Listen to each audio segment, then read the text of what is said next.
2018년 12월 24일 예수님 메시지 말씀 요한계시록 3장 14절에서 22절 내가 너에게 권고하노니 내게서 불로 단련된 금을 사서 부유하게 되고 흰옷을 사서 입음으로 너의 벌거벗은 수치를 드러내지 않게 하며 또 안약을 내 눈에 발라 보게 하라. 내가 사랑하는 자마다 책망하고 징계하노니 그러므로 열심을 내고 회개하라. 인생은 하나님 앞에 쓸데가 없는 존재로 죄인이다. 마치 녹이 잔뜩 쓸은 고철과도 같은 존재이다. 그러나 고철도 만든 목적이 있어서 한때에는 주인이 비싼 돈을 들여 만들고 사고 하였을 것이다. 그러나 기계의 부품으로 만들어진 값비싼 제품이었지만 자기의 사명을 잘 감당하지 못하고 잦은 고장이 일어나고 더 사용할 수가 없을 때에는 고철로 버려진다. 마치 폐차장에 가면 고철이 된 자동차들이 산과 같이 쌓여있는 것을 볼 때에 저 차들도 처음에 출고될 때에 최신 유행의 새 차로 뽑혀 비싼 값에 팔려 한때의 거리를 휩쓸고 다녔을 것이지만 이제는 더 자동차로서 사명을 감당하지 못함으로 버려진 고철이 된 것이다. 주신 사명을 감당하지 못하면 버려지고 사라지는 존재가 된다. 고철도 고철로 그냥 그대로 오래 방치가 되면 산화철이 되어 없어지지만 이 고철을 다시 대장장이의 손에 들어가면 연단이 된 후에 새로운 피조물이 된다. 예를 들어 말한다면 엿장수가 주워온 녹이 다 쓴 쇠조각을 불에다 넣고 풀무지를 한참 하면 쇠가 빨갛게 달구어진 것을 꺼내어 망치로 이리 때리고 저리 때리고 하면 식어진다. 다시 불에다 넣고 풀무지를 하여 다시 빨갛게 달구어진 쇠를 꺼내어 망치로 때리며 쓸데가 없는 것은 잘라내기를 여러 차례 반복을 하면 나중에는 한쪽만 납작하게 때려 납작하게 만들어 이것을 둥글게 말아서 손잡이를 만들고 물에다 넣어 식힌 후에 나무 손잡이 자루를 끼워 약촉해는 곡괭이, 농사짓는 곡괭이를 만들어 잘 사용하는 농기구를 만든다. 연단이란 것은 바로 이와 같은 것이다. 하나님께서 필요하심으로 경륜 안에 섭리 안에 들어와 있지만 쓸모없어 버림받아 녹이 슬고 산화철이 되어 사라져가는 사람을 하나님이 택하셔서 불에 넣었다 꺼냈다 하며 두들기며 잘라내어 하나하나의 과정을 거치며 하나님의 목적하는 일에 쓰는 기구를 만들기 위하여 하나님이 사용할 사람을 만들기 위하여 하나님이 쓰시는 목적에 적당하게 하나씩 만들어가는 과정을 불연단이라고 한다. 이 연단을 받을 때에는 얼마나 괴로운지 말로 형용할 수가 없다. 뜨거운 불에 들어가야 하고 불에서 나오면 망치로 두들겨 맞고 또 불에 들어갔다 나오면 잘라지고 두들겨 맞고 말할 수 없는 고통을 당하는 것이다. 그러나 이 연단의 과정이 끝난 후에는 귀하게 주님의 쓰임을 받는 아주 귀한 보배 같은 일꾼이 되는 것이다. 모세가 40년간을 불연단을 받은 후에 이스라엘을 출애굽시키고 가나안까지 데리고 가는 큰 일꾼이 된 것이다. 하나님께서 출애굽을 시키는 일을 시키기 위하여 모세를 40년간을 불연단을 하시었다. 모세는 이런 불연단 후에 온유한 사람으로 바뀌어졌다. 믿음의 사람이 된 것이다. 순종의 사람, 기도의 사람이 된 것이다. 무릎을 꿇는 사람, 능력의 사람, 하나님과 직접 대화를 하는 사람, 하나님의 형상을 보는 사람으로 변화되고 바뀌는 사람이 되었다. 사도 바울도 3년이라는 세월을 아라비아 사막에 들어가서 큰 연단을 받은 후에 능력의 사도가 되었다. 하나님께서는 신구약을 통하여 연단 없이 쓰임을 받는 사람이 없음을 보여준다. 연단 없이 성공하고 승리한 사람은 성경 어디에도 없다. 다윗도 목동으로의 삶도 살았고 사울왕에게 쫓겨다니며 불연단을 받았기에 하나님의 쓰임받는 왕이 된 것이다. 엘리야, 엘리사, 이사야, 에레미야, 에스겔 등 구약의 선지자가 연단을 받지 않고 선지자가 된 사람이 없다는 것이다. 신약의 세례 요한도 광야에서 어려서부터 연단을 받았기에 세례 요한이 된 것이다. 주님도 세상에 계시는 동안 전도의 공생애를 시작하시기 전에는 연단을 받으며 가난의 고통으로 질병의 고통과 멸시의 고통을 받으시며 불과 같은 연단을 받으셨다. 이러한 연단이 있으셨기 때문에 십자가의 고통도 이기고 부활 승리를 하시고 담대하게 내게서 불로 연단한 금을 사라고 믿는 자들에게 말씀하시게 된 것이다. 휴거 성도들도 세상에 살면서 크게 되는 인물은 어려서나 젊어서나 고생을 많이 하여야 한다고 하여 젊어서의 고생은 돈을 주고 사서라도 하여야 한다고 세상 사람들도 말하고 있다. 연단이란 바로 고난과도 같은 의미가 있는 것이다. 훈련단이라는 것은 주의 일을 하기 위하여 심한 훈련을 받으며 자기의 성격과 성품과 습성이 고쳐져서 주님의 뜻에 알맞게 행동하는 사람이 되는 과정을 훈련단이라고 말하는 것이다. 사람 편에서 이러한 연단을 역경이라고 말하기도 한다. 예수를 믿고 신앙생활을 잘 하려고 하는데 역경과 연단이 계속되는 때가 있다. 연단과 역경은 바로 하나님께서 나를 사랑하심으로 은총을 크게 주기 위하여 지금 은혜를 주시고 있는 과정이다. 휴거 성도가 이러한 역경과 연단에 징계가 없다면 하나님으로부터 버림받는 사생자이지만 내가 하나님의 사랑받는 아들이므로 당연히 역경과 연단을 주시는 것이다. 그러므로 연단은 하나님을 믿는 신앙을 견고하게 하는 것이다. 사람이란 무사 아니라면 하나님을 사모하지 않는다. 그러나 사지 곤경에 빠지면 그때에 하나님을 찾으며 자신의 잘못을 회개하게 된다. 옛날 이스라엘 사사 시대가 좋은 예가 된다. 순탄하게 잘 살 때에는 하나님을 버리고 우상을 섬기다가 역경을 당하면 하나님을 찾는다. 광야 40년 동안에도 40년을 연단받은 새 세대와 연단을 받지 못한 9세대의 믿음의 차이를 휴거 성도들은 성경에서 확실하게 보고 있다.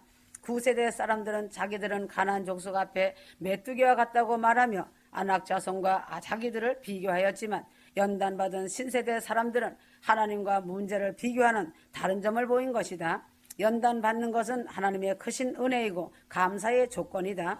왜인가? 이 연단은 회개를 할 수 있는 절호의 기회인 은혜의 축복이다. 탕자도 아버지를 떠나 허랑방탕하다가 결국 어려움을 통하여 아버지께 돌아와서 전보다 더 사랑받는 아들이 되었다. 회개의 은혜를 받지 못한 사람과 같이 불쌍한 사람은 없다. 가룟 유다도 회개의 기회를 주었지만 회개치 않다가 지옥에 갔고 회개치 않은 모든 사람이 지옥에 가는 것이다. 하나님은 휴거 성도들을 사랑하시어 회개의 은혜를 주시기 위하여 연단을 주시기도 하신다는 사실이다. 그러므로 연단은 영적인 시력을 열어주게 한다. 연단받지 못한 사람은 물질세계의 부귀를 쫓아 눈에 보이는 것에 만족을 위하여 부평초와 같이 바람에 떠다니는 사람이 되지만 연단받고 역경을 이긴 사람은 영원 세계를 바라보고 생각이 세상에 매이지 않게 된다. 지상의 생각을 버리고 위에 있는 것을 위하여 헌신하는 자로 바꾸어진다. 자신이 겪은 불련단의 역경을 헛되이 고생하는 것으로만 보내지 말고 믿음과 회개와 영적인 시력이 명민하게 되는 은총의 기회를 삼고 하나님께 감사하며 나도 하나님의 뜻을 따라 새로운 결단과 새로운 창조된 영혼육이 되어야 한다. 그러므로 연단을 받고 역경을 이긴 사람은 이렇게 달라진다. 부드럽게 변화가 된다. 잠언 25장 15절 오래 참음으로 통치자가 설득되나니 부드러운 혀는 뼈를 꺾느니라. 휴거 성도는 불련단 속에서 부드러움을 가져야 한다. 그러므로 부드러움의 뜻은 온유라는 뜻이 있다. 민수기 12장 3절 이 사람 모세는 온유함이 지면의 모든 사람보다 승하더라.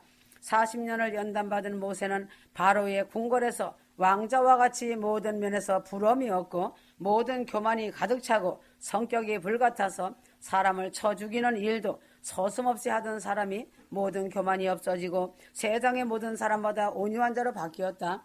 온유함이 없는 사람은 성령을 받지 못한 사람이다. 디도서 3장 2절 아무도 비방하지 말며 말다툼하지 말고 유순하여 모든 사람들에게 온전한 온유함을 보이게 하라. 불련단은 거친 사람을 온유한 사람으로 만들기 위하여서는 반드시 필수 과목이다. 휴거 성도들은 모든 사람들에게 온유를 나타내어 예수님을 닮는 자로 나타나야 한다. 모세는 애굽 사람을 때려 죽이는 성격이 완악하였지만 불련단 40년 후에는 지상에서 가장 온유한 사람이 되었을 때 하나님은 모세를 크게 들어쓰신 것을 알고 휴거 성도는 온유의 사람이 먼저 되어야 한다. 자신이 아직도 하나님이 원하시는 온유의 수준에 도달하지 못하였으므로 아직까지 내게 불련단이 있음을 알고 이제라도 나 자신을 온유 겸손한 사람으로 나를 만드는 일에 더욱 힘을 써야 할 것이다. 부드럽다는 뜻은 사랑을 나타내는 것이다. 사람이 사랑하고 있을 때는 몸도 부드럽고 마음도 부드럽다. 그러나 미워할 때는 마음도 거칠고 피부도 거칠고 웃음도 없어지고 안색도 거칠게 된다. 하나님은 내 자신이 사랑의 사람이 될 때까지 연단을 주시며 모든 면에서 사랑이 넘치게 될 때까지 연단하신다. 사랑으로 부드러워질 때까지 연단하신다는 사실을 잊지 마라. 성령의 열매인 사랑과 희락과 화평을 맺히는 사람은 항상 부드러움을 갖고 있는 것을 보게 된다. 저 사람이 나를 사랑하고 있는가 아닌가는 저 사람이 나에게 대하여 부드러운가 아닌가를 보고 알고, 내가 저 사람을 사랑하고 있는가 아닌가도 내가 저 사람을 대할 때에 부드러운가 아닌가를 알 수 있다. 하나님은 휴거 성도들에게 은혜를 주시고 계신다. 나는 그 은혜를 받고 있다. 내 자신이 더욱 부드러운 신부가 되도록, 온유 겸손한 신부가 되도록, 사랑의 신부가 될 때까지 연단이 속히 끝나기를 기도하면서 자신이 속히 마음과 생각을 부드럽게 바꿔야 한다. 그러므로 하나님은 휴거 성도가 강하고 담대하게 하기 위하여 불련단을 하신다. 베드로전서 5장 10절 또한 굳세게 하신다. 하나님께서 휴거 성도들 사랑하사 은혜를 주신다. 그 은혜는 온전하게 강하고 굳세게 담대하게 하기 위하여 그 방법으로 고난의 연단을 주어 강하게 하시는 것이고 굳세게 담대하게 하시는 것이다. 강한 믿음, 굳센 믿음, 담대한 믿음을 가져야 할 이유는 마귀와의 전쟁에서 이겨야 승리자가 될 수 있고 이긴 자가 될 수 있기 때문이다. 마귀가 우습게 보는 자가 믿음이 아주 적은 자다. 쉽게 변하는 믿음은 믿음이 아니다. 세상 말로 조석변이라고 하기도 한다. 수시로 작심삼일로 굴곡이 심하게 변하는 휴거 성도가 되면 안 된다. 이런 자는 마귀가 우습게 보고 친구 삼으려고 한다. 이스라엘 백성이 하나님이 주시는 만나를 매일 먹으면서도 하나님을 원망하였다. 이러한 사람들은 믿음의 조석변으로 변하는 사람이라서 가나안 땅에 들어가지 못하고 광야의 연단 과정에서 죽은 것을 볼 때 깨달아야 한다. 믿음이 굳세고 강하고 담대하면 절대로 조석변으로 믿음이 변하지 않는다. 이런 자는 먼저 상대방을 원망하고 불평부터 한다. 갈렙과 여호수아는 믿음이 변하지 않고 굳세고 담대하고 강한 믿음을 갖고 나아갈 때에 그 믿음대로 가나안을 점령한 것이다. 하나님께서는 강한 믿음, 굳센 믿음, 변함없는 믿음이 있는 자를 사랑하신다. 또한 기뻐하신다. 휴거 성도들은 믿음이 변함이 없이 강하고 담대한 성도는 마귀가 무서워 떠는 믿음의 견고한 사람이다. 휴거 성도라면 믿음이 강하고 담대하고 굳세고 견고해야 믿음의 용사다. 성경의 믿음의 사람들은 모두 하나같이 죽으면 죽으리라고 나아가는 사람들이다. 다윗도 이러한 믿음을 갖고 골리앗과 싸우러 나갔고, 에스더도 이러한 믿음을 갖고 왕에게 나갔고, 사도들도 이러한 믿음을 갖고 복음을 전하였고, 믿음의 선진들도 이러한 믿음을 가지고 있었다. 강한 믿음은 죽음을 두려워하지 않는 믿음이다. 이 믿음을 죽음의 고통이나 공포보다 더 중히 여기고 믿음으로 강하게 나간 것은 더 좋은 천국의 영광을 보고 있기 때문이다. 강한 믿음은 지금의 현실보다 천국의 영광을 보는 자만이, 주님을 보는 자만이 이 믿음의 길을 가게 되는 것이다. 주의 종으로 쓰시는 사람은 불련단으로 죽으면 죽으리라 하는 믿음이 이루어질 때까지 주를 위하여 죽을 각오를 할 때까지 믿음을 강하게 연단하시는 것이다. 정직하게 사는 것이 곧게 사는 것이다. 시편 51편 10절 하나님이여 내 속에 정한 마음을 창조하시고 내 안에 정직한 영을 새롭게 하소서. 하나님은 정직한 자를 사랑하시고 주의 의를 나타내시고 정직한 사람의 후손에게 복을 주신다. 휴거 성도 중에도 정직한 영을 멸시하고 살았기 때문에 하나님께서 나를 새롭게 하기 위하여 불련단으로 연단하시고 정직한 영을 따라 살아가게 하시는 은혜를 주시는 것이다. 하나님이 기뻐하시는 정직한 영을 따라 사는 사람이 될 때에 하나님은 기뻐하시며 복을 주신다. 지금까지 정직한 영을 멸시하고 살았기 때문에 하나님께서 나를 새롭게 하기 위하여 불련단으로 연단하시고 정직한 영을 따라 살아가게 하시는 은혜 주시는 것이다. 의롭게 사는 것이 곧게 하는 것이다. 정직하게 산다는 것은 나 자신에 대하여 올바른 삶을 사는 것이고, 의롭게 산다는 것은 다른 사람에 대하여 나의 상대적인 정직함을 의롭다고 한다. 휴거 성도는 지금 정의를 위하여 살고 정의를 위해 죽는 그러한 의로움을 갖고 하나님 말씀의 수호자로 실천자로 행함 있는 믿음으로 명실공히 살아가고 있는 것이다. 소극적으로 나만 정직하고 의롭게 살아서는 안 된다. 적극적인 정직과 의로움으로 이웃을 위하여 의로움을 실천하며 살아가는 하나님의 사람답게 살아가야 한다. 곧게 산다는 것은 진리의 말씀대로 사는 것이다.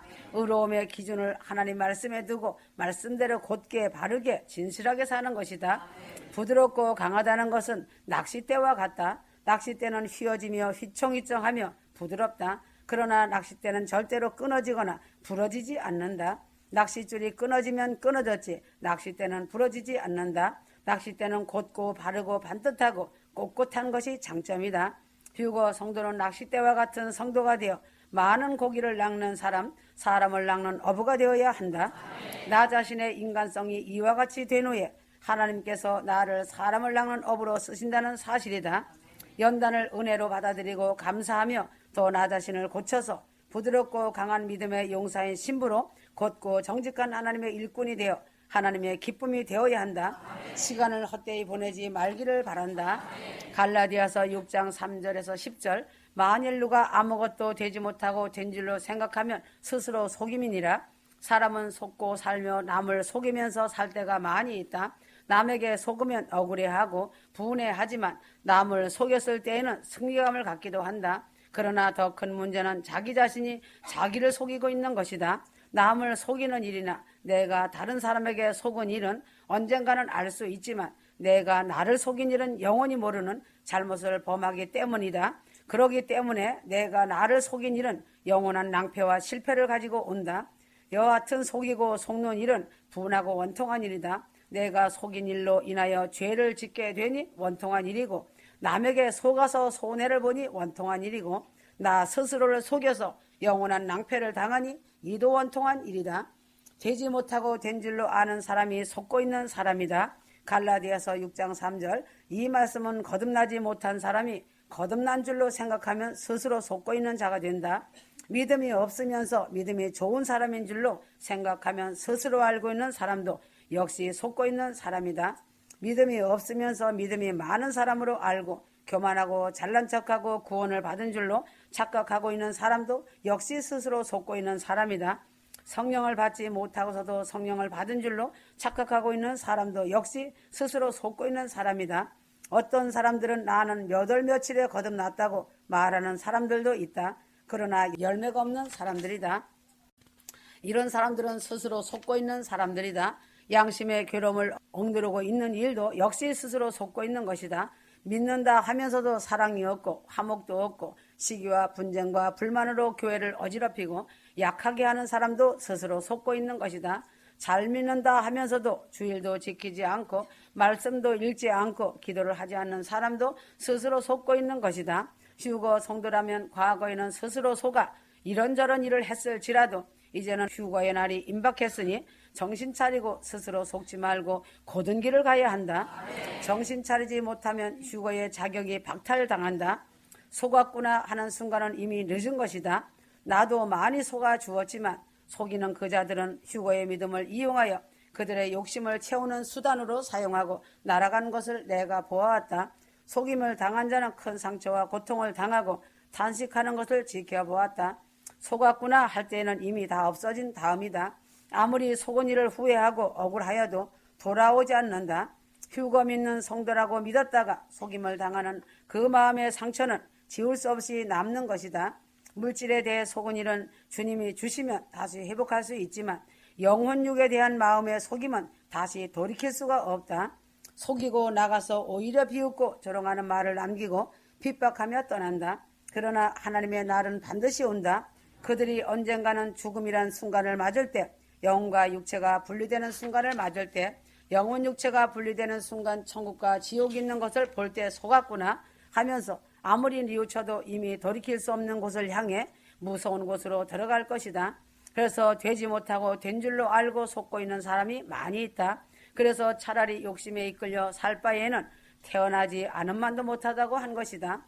성경에 심은 대로 거둔다는 사실을 모르는 사람이 속고 있는 사람이다. 갈라디아서 6장 7절 스스로 속이지 말라. 하나님은 만울의 여김을 받지 아니하시나니 사람이 무엇으로 심든지 그대로 거두리라. 한국 속담에도 콩 심으면 콩이 나오고 팥 심으면 팥이 나온다고 하였다. 콩과 팥은 모양이 비슷해도 절대로 바뀌지 않고 심은 대로 거두게 된다. 식물만 아니라 인류도 어김없이 그대로 결과가 나타난 것을 보고 있다. 내 자신이 무엇을 심었는가에 따라서 지금 나 자신도 중요하고 태의 열매인 자녀들도 그 열매를 거두는 것이다. 복음의 씨를 잘 뿌리면 그 열매는 세월이 지나면 반드시 거두게 된다는 사실이다. 선한 일을 심으면 선한 열매를 거두고 악한 일을 심으면 반드시 악을 거둔다. 하나님의 법은 심은 대로 거두는 법이다. 그러나 주여를 찾으면서 악을 심고는 선한 것을 거두기를 바라고 있으니 스스로 속는 것이다. 교회의 목회자에게 더 나가서 하나님께 해를 끼치는 일을 해놓고서 자신은 의인이 되리라고 생각하는 어리석은 사람들도 스스로 속고 있는 사람이다. 눈물로 기도를 심으면 때가 이르면 거두게 되고 사랑을 심으면 화목과 사랑을 때가 이르면 거두게 된다. 농부가 씨를 심고 바로 이튿날에 거두는 것이 아니라 사계절을 지나서 거두는 풍성한 열매를 보듯이 길이 참고 계속 사랑을 심고 기다려야 그 열매를 거두는 것이다. 자신은 축복받을 일을 안 심고 자녀들이 축복받기를 기다리고 바라는 것도 스스로 속고 있는 것이다. 성령을 위하여 심는 자는 성령으로부터 영생을 거둔다. 육체의 욕심과 야망을 심는 자는 심어놓은 씨가 악하기 때문에 멸망을 거두는 것이 정한 사실이다. 휴거 성도들은 각성하고 심은 대로 거둔다는 원리를 알고 성령의 열매를 거두고 영생을 거두어 그날의 영광의 몸을 입고 새 예루살렘 성으로 입성하여야 한다. 하나님의 말씀을 읽고 들으면서 행함이 없는 사람은 스스로 속고 있는 사람이다. 야고보서 1장 22절 지금 현대 교인이나 휴거 성도들에게나 가장 두려운 말씀이다. 교인이나 성도들이 귀만 커져서 말씀은 잘 듣고 분별하고 아는 것은 많은데 불행하게도 행함은 없다. 듣기만 하고 행하지 않는 사람은 스스로 자신을 속이고 있는 사람이다. 행함이 없는 사람은 구원을 받지 못한다. 속이는 자들은 잘 되는 법이 없다. 하나님은 속지 아니하신다. 사람은 속일지라도 하나님은 만홀히 여김을 받지 않으시고 속지 아니하신다는 것을 알아야 한다. 세월이 많이 남았다고 속지 마라. 전 세계를 향해 눈을 열어보면 알 것이다. 휴거 성도들은 천국을 향해 눈을 열고 자신의 삶 속에서 사랑의 끈을 놓지 말고 선을 심어라. 그 열매는 상급 심판 때 빛난 열매를 풍성히 거둔다. 시급한 때이다. 아멘.